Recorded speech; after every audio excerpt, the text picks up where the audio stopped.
Dear Mr. President, my name is Marina Honcharuk and I am from Ukraine. First and foremost, I would like to express my gratitude for your support of Ukraine and for the humanitarian aid provided to our country.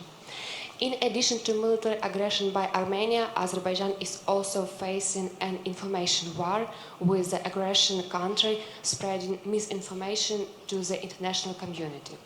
For us, Azerbaijan's experience in combating fakes and disinformation is crucial, as Ukraine is currently under both information and military aggression from Russia. What advice can you offer to countries seeking to convey the truth about the war to the international community?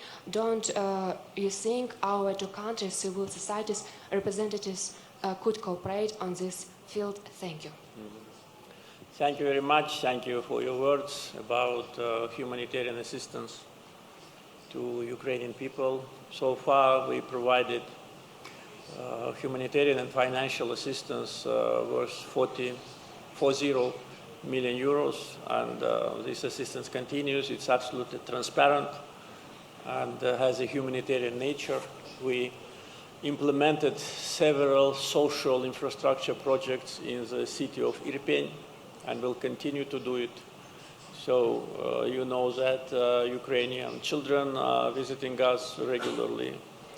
So we will do what we can to help, because we know what is when you have big problems. With respect to media, I think Ukraine is in much more preferable situation from that point of view, because all the Western media is on your side. So you have CNN, BBC, France 24, Japanese media, I don't know, Korean, all the Western and associated media institutions, they all support you.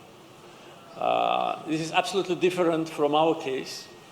Therefore, I will be a bad advisor to you what you should do.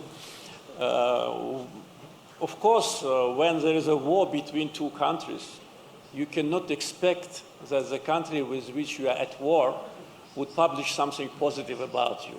And it cannot be changed, because even now, though the war between Azerbaijan and Armenia ended already a while ago, still, if you look at Armenian and Azerbaijani press, if you find one positive article, then those who publish this article will be considered as traitors.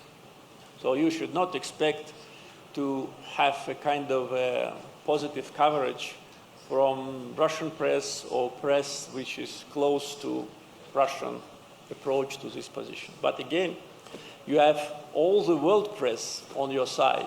And, but as you see, it is not enough to put an end to the war.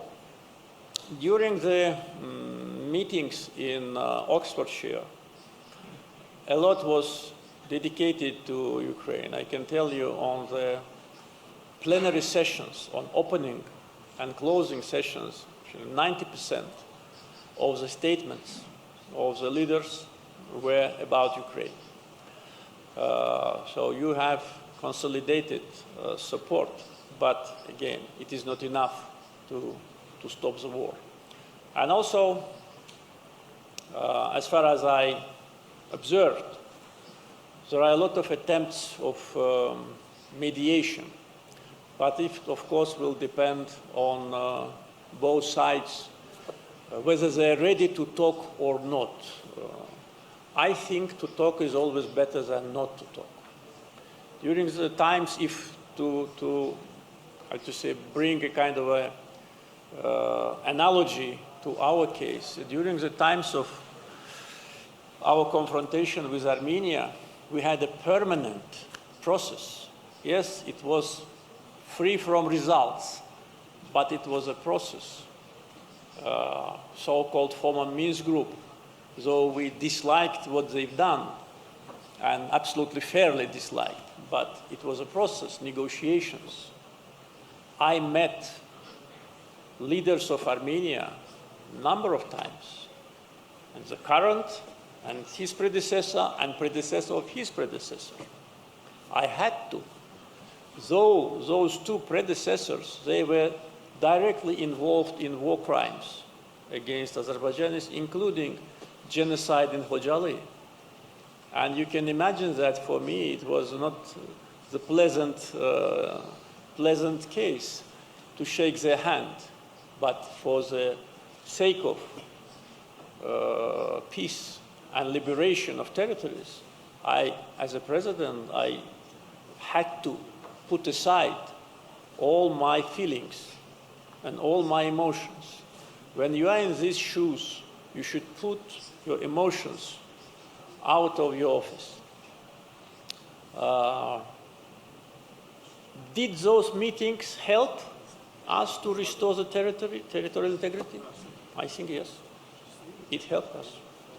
I don't want to go into much details, but I think many people will understand what I mean.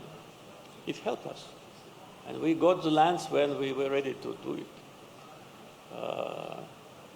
Also, there was a time when we had to agree to ceasefire. It was 1994. It was not an easy decision, believe me. And many times to my guests coming from the Western countries, asking what I think, how it can be resolved. I say, my father loved Azerbaijan no less than I love or any other Azerbaijan. But he agreed to ceasefire in May '94 and save the country, because at that time Azerbaijan, in fact, didn't have an army, a regular army, and only he started to build it. And after him, we continued and built the army we are proud of. So sometimes you have to make difficult decisions. And even for me, as a president, I was already 17 years a president when we liberated Karabakh. And if it was necessary, we could have waited for 17 years more. And it was not necessarily that I should have been the president during whose term the lands were liberated. It could be 50 years from now. You should not be selfish. It's not about me or someone else. It's about the people, about the country, about the dignity. So we have lessons from history. Difficult decisions sometimes must be made in order to achieve big goal. So it's a very long story, but I think from this point of view, Azerbaijan's experience can be interesting. But from point of media, you have all the media behind you, and your case is well presented in the international media. So, and once again, thank you for your kind words about our humanitarian support.